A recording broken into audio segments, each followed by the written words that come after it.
Hello friends, welcome back to my channel রান্না মানে ভালোবাসা। আজকে আমি একটা নতুন ভিডিও নিয়ে চলে এসেছি রোজকার মতো। তো চলুন ভিডিওটা শুরু করা যাক। আজকে আমি করব সিম বাটার রেসিপি। অনেকেই অনেকের মতো করেছে, তো আমি আমার মতো রেসিপিটা করছি।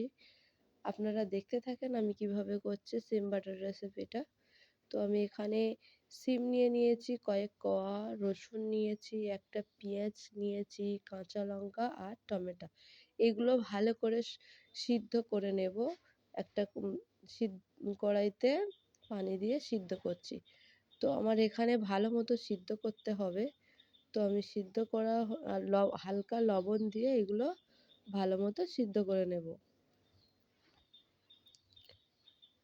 এখন দেখা যাচ্ছে অনেকেই সিম বাটার রেসিপি করছে যে যার মতো। তো আমিও আমার মতো একটা রেসিপি করেছি। আমার মোটামুটি সবগুলো সিদ্ধ হয়ে গেছে। এবার আমি এগুলো একটা মিক্সিতে সব তুলে নেব। টমেটো যা যা সিদ্ধ করতে দিয়েছি সবগুলো নিয়ে ভালো করে মিক্স করে নেব। মিক্স মানে ভালো করে বেটে নেব যেন কোনো দানা দানা কিছু না থাকে। তো পেঁয়াজ সমস্ত কিছু ভালো মতো সিদ্ধ হয়ে গেছে। তো এবার এগুলো পিষে নেব। এইভাবে করলে না সিম বাটার রেসিপি, যা আমি তো প্রথম করেছি সত্যি বলতে। আগে করেছে আমার মা করেছে, কিন্তু আমি প্রথম করেছি। খুব সুন্দর হয়েছিল খেতে। তো দেখুন ভিডিওটা। আর আপনাদের যদি মানে কে কেমনভাবে করছেন বাড়িতে সেটা একটু আমার সঙ্গে শেয়ার করবেন কমেন্টে। তো এবার আমি এগুলো সব পেস্ট বানিয়ে নেব। আমার বানানো হয়ে গেছে। এবার আমি একটা কড়াই বসিয়ে দিয়েছি। কড়াইতে একটু সর্ষের তেল দেবো। আর সর্ষের তেল দিলে কোনো বাটা ভর্তা সমস্ত টেস্ট, ভর্তা বাটার এগুলোর টেস্ট দারুণ হয়। এখানে আমি সর্ষের তেল দিয়ে কালো জিরের ফোড়ন দিয়ে দিচ্ছি। তো আমি অল্প একটু পরিমাণ মতো কালো জিরে নিয়েছি, 3টে শুকনো লঙ্কা নিলাম, নিয়ে এগুলো একটু লাল লাল করে ভেজে নেব। নিয়ে একটু চিনি দেব পরিমাণ মতো, যাতে সিম বাটার স্বাদটা দারুণ হয় এই চিনি দিলে। এবার আমি এখানে 1 চিমটি হলুদের গুঁড়ো দিয়ে দেব। হলুদের গুঁড়োটা দিলে কালারটা সুন্দর হবে।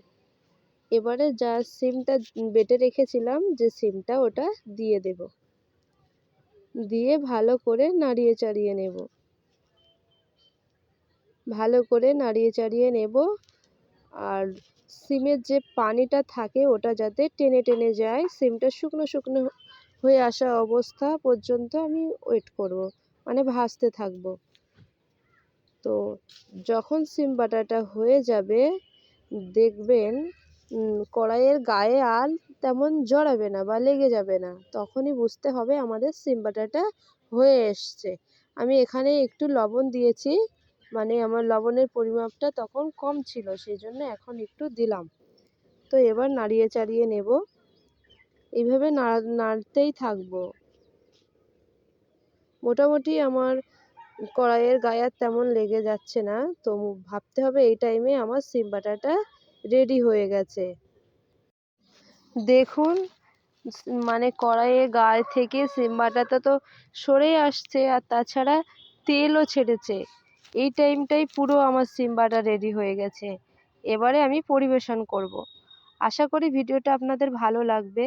আর আমার বাড়িতেও সবাই ভালো বলেছে, রেসিপিটা খেয়ে খুব প্রশংসা করে।